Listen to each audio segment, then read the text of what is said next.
was very concerned that he may fall asleep. I was very aware and watching for him and the road, and the road, and the road, making sure he would not fall asleep. As we were driving down this road going around 55 miles per hour, in the distance we both saw what at first we thought was a deer running on a lane on the road. On our lane of the road, coming straight at us. But within a couple of seconds, we realized that was not a deer, but a golden-colored horse. It must have been about 250 to 300 feet away at that point. It got closer fast. Like I said, we were traveling at around 55 miles per hour. As it got around 150 feet away, it leaped upwards and morphed instantly into a giant owl right before our eyes. The wingspan stretched past our lane of the road. Me and my son estimate to be about 12 foot, the road in length to side. You know what? This person writes so weird. I'm just gonna fucking do my thing here. This thing was enormous. As soon as we saw that, my son yelled out, "What the fuck?" And sweared off the car to the left to avoid it. And just as he did this, the owl immediately landed about 50 feet ahead of us to our right, in that little area outside of the white line, like a bike path area. The owl kinda tucked its head and wings into its chest as if it were scared. Jesus, man. Or trying to hide. As we drove past it, I got a good look at my window, and with its head and wings tucked in, it still came out at the bottom of my window. So it was fairly large. It seemed a little wider than the width of a beach ball. That's a weird comparison. So about 3.5 feet tall and about 20 to 24 inches all the way around the body. This thing was mind-blowingly big. I was gonna make a joke there, but let's keep going. Now, as soon as this thing happened, oh my god, I swear to God. Now, as soon as this happened, I had to correct that. It was almost over, as if a trance came over us. It affected the both of us in the same way. 1, we both did not speak a word the entire rest of the drive until we got to the hospital. 2, we both lost all feelings of being tired, and it felt like a calm alertness and awareness took over. I've never felt the fear he would fall. I never even felt the fear he would fall asleep after the encounter.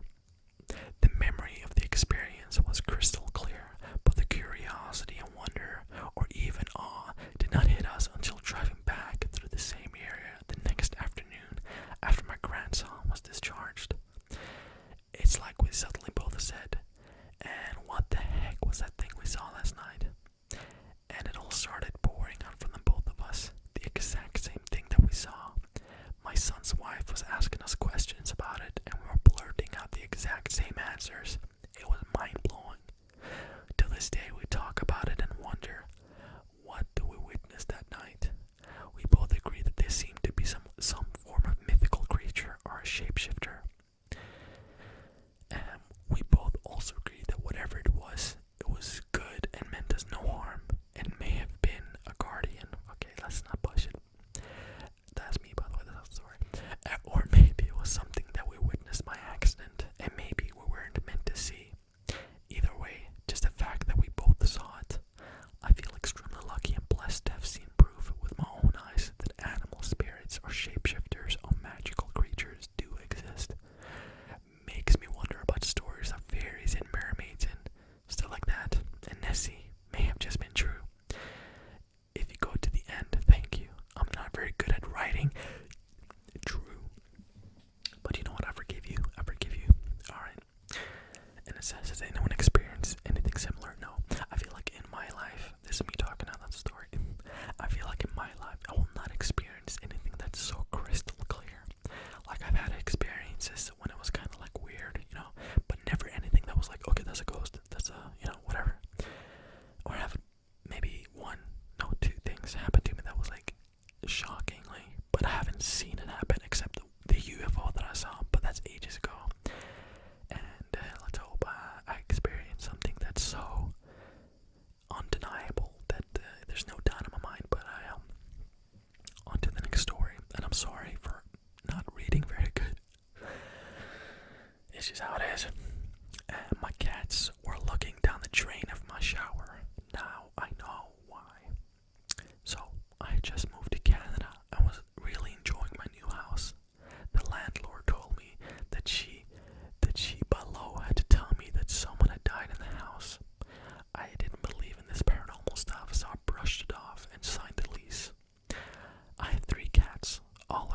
I thought it was just the AC, but one night it shut when the door was opened all the way. I really thought this was nothing at first until the lights started turning off randomly. My cats would meow, meow, and stare down the drain of the bathroom. My stuffed animals would randomly move around the house, etc. So I asked the landlord where the person died, and he responded that it was in the bathroom. I don't know why my cats were looking. At, but after my yearly lease, I did not hesitate to move. This is a logical person, guys. Moved instantly or as soon as she could after the haunting. That's something I would do too.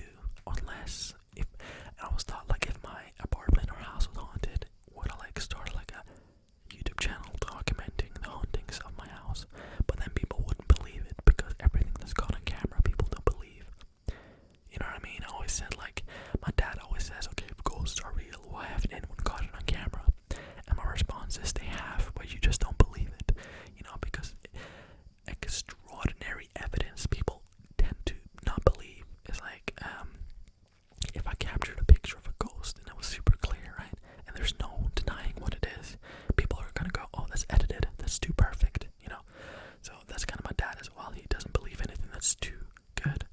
And he's asking for something that's super clear, but when he gets it, he automatically assumes it's fake. So people who don't believe, you're never gonna convince them, you know what I mean? Anyways, that's my life goal, to convince my dad that supernatural things do indeed exist. That's my life goal, but it's impossible. But I'm gonna try though, Okay, this is one bit sad, I guess, but we'll get through it. A Marine committed suicide. Can I say that word? A Marine committed suicide. Okay. On my ship while I was on deployment, and a lot of sailors on the ship started experiencing things. So pretty much a sailor died on the ship. I was deployed Westpac 2016 to 2017. I'm sorry if there's a lot of American words I won't be able to say properly, but hopefully you still understand it.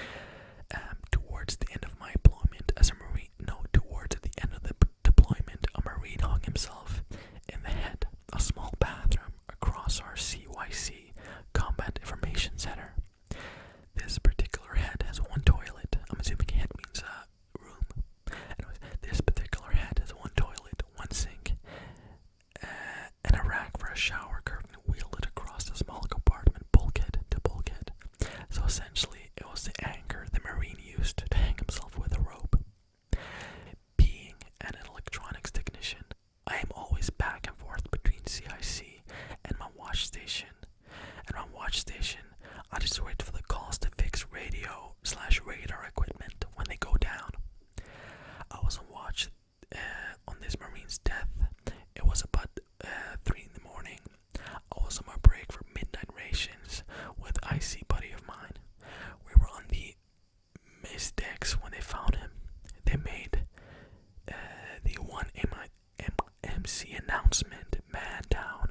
side is closed before you open it.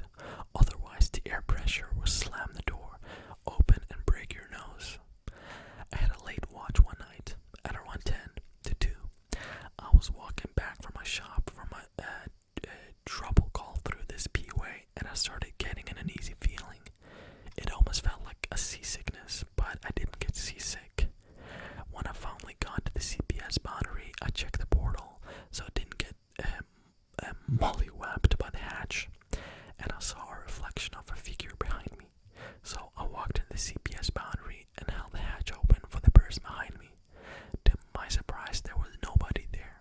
Instant goosebumps. There's